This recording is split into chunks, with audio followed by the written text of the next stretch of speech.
ഇന്നത്തെ നമ്മുടെ ടോപ്പിക്ക് എലിപ്പനിയാണ് കേട്ടോ. എലിപ്പനിയെക്കുറിച്ച് വളരെ ഇമ്പോർട്ടൻ്റ് ആയിട്ടുള്ള കുറച്ച് കാര്യങ്ങളാണ് ഇന്നത്തെ വീഡിയോയിൽ ഉൾപ്പെടുത്തിയിരിക്കുന്നത്. ലെപ്റ്റോസ്പൈറോസിസ് അഥവാ എലിപ്പനി. ഇത് മഴക്കാലത്ത് പടർന്നു പിടിക്കാൻ നല്ല സാധ്യതയുള്ള ഒരു അസുഖമാണ്. എലിപ്പനി ഒരു ബാക്ടീരിയൽ ഡിസീസാണ്. ലെപ്റ്റോസ്പൈറോസിസ് ഇൻഡോർഗൻ എന്ന ഒരു ഓർഗാനിസം ആണ് ഈ അസുഖം ഉണ്ടാക്കുന്നത്. ശ്രദ്ധിച്ചില്ലെങ്കിൽ മരണം വരെ സംഭവിക്കാൻ സാധ്യതയുള്ള ഒരു അസുഖമാണിത്. തുടക്കത്തിൽ സ്റ്റാർട്ടിങ്ങിൽ സാധാരണ ഒരു പനിയായിട്ട് തുടങ്ങുമെങ്കിലും കരൾ, വൃക്ക, ഹൃദയം തുടങ്ങിയ മെയിൻ ഓർഗൻസിനെ തന്നെ ബാധിക്കുകയും മരണം സംഭവിക്കുകയും ചെയ്യുന്നു. എലിപ്പനി എന്ന പേരുണ്ടെങ്കിലും എലി മാത്രമല്ല ഈ രോഗം ഉണ്ടാക്കുന്നത്. മറ്റ് മൃഗങ്ങൾ വഴിയും ഈ ലെപ്റ്റോസ്പൈറോസിസ് പകരാം. എലിക്ക് അല്ലെങ്കിൽ മറ്റൊരു മൃഗത്തിന് ഈ അസുഖമുണ്ടെങ്കിൽ അതിൻ്റെ യൂറിനിലൂടെ ഈ ബാക്ടീരിയ മനുഷ്യരിലേക്ക് എത്തുന്നു. നമ്മുടെ കയ്യിലോ കാലിലോ മുറിവ് ഉണ്ടെങ്കിൽ മുറിവിലൂടെ ഈ ബാക്ടീരിയ നമ്മുടെ ശരീരത്തിൽ പ്രവേശിക്കുകയാണ് ചെയ്യുന്നത്. ഇങ്ങനെ മുറിവിലൂടെ ബാക്ടീരിയ നമ്മുടെ ശരീരത്തിൽ പ്രവേശിച്ചു കഴിഞ്ഞാൽ 4 മുതൽ 20 ദിവസത്തിനുള്ളിൽ ലക്ഷണങ്ങൾ കാണിച്ചു തുടങ്ങും. പിന്നെ മറ്റൊരു കാര്യം, ഇത് ഡയറക്റ്റായും ഇൻഡയറക്റ്റായും സ്പ്രെഡ് ആകും.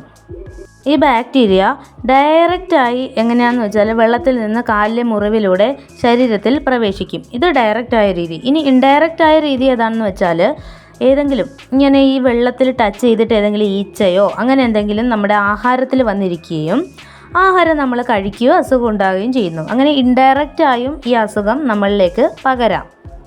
ഇനി ലെപ്റ്റോസ്പൈറോസിസിൻ്റെ പ്രധാന ലക്ഷണങ്ങൾ നോക്കാം. ഇതിൻ്റെ ഫസ്റ്റ് ലെവൽ ലക്ഷണങ്ങൾ എന്ന് പറയുന്നത് കടുത്ത പനി, തലവേദന, കണ്ണിന് ചുറ്റും റെഡ് കളറ്, വെട്ടം കാണാനുള്ള ഒരു ബുദ്ധിമുട്ടുണ്ടാവും. ഇങ്ങനെയുള്ള സിംറ്റംസ് ഉണ്ടെങ്കിൽ ഉടൻ തന്നെ ഹോസ്പിറ്റലിൽ കാണിക്കുക. ഇതാദ്യം സാധാരണ പനിയുടെ ലക്ഷണങ്ങളായിരിക്കും കാണിക്കുക. അപ്പോൾ ഡോക്ടർ 2 ദിവസത്തേക്ക് മരുന്ന് തരും. എന്നിട്ട് കുറയുന്നില്ല എന്നുണ്ടെങ്കിൽ ആ ഡോക്ടറെ തന്നെ വീണ്ടും കാണുക. ഇനി ഈ രോഗത്തിൻ്റെ സെക്കൻഡ് ലെവലിലേക്ക് പോകുമ്പോൾ ലിവർ, കിഡ്നി, ഹാർട്ട് അങ്ങനെ നമ്മുടെ മെയിൻ ഓർഗൻസ് എല്ലാം കംപ്ലൈൻറ്റിലാക്കുകയാണ് ചെയ്യുന്നത്. മെയിൻ ഓർഗൻസിൻ്റെ എല്ലാം പ്രവർത്തനം താളം തെറ്റിക്കുകയാണ് രണ്ടാമത്തെ ലെവലിലേക്ക് പോകുമ്പോൾ ലെപ്റ്റോസ്പൈറോസിസ് ചെയ്യുന്നത്. പെട്ടെന്ന് തന്നെ റിസൾട്ട് കിട്ടുന്ന ഒത്തിരി ടെസ്റ്റുകളുണ്ട്. നമുക്ക് ഈസി ആയിട്ട് രോഗം കണ്ടുപിടിക്കാവുന്നതാണ്. ഇനി നമുക്ക് ഈ രോഗം വരാതിരിക്കാൻ കുറച്ച് കാര്യങ്ങൾ ശ്രദ്ധിക്കാം.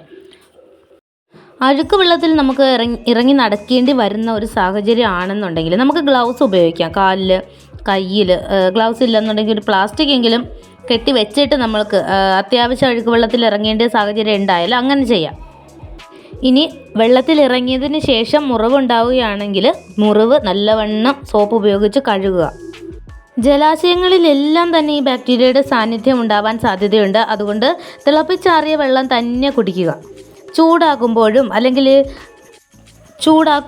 നശിച്ചു പോകുന്ന ബാക്ടീരിയയാണ് ഇത്.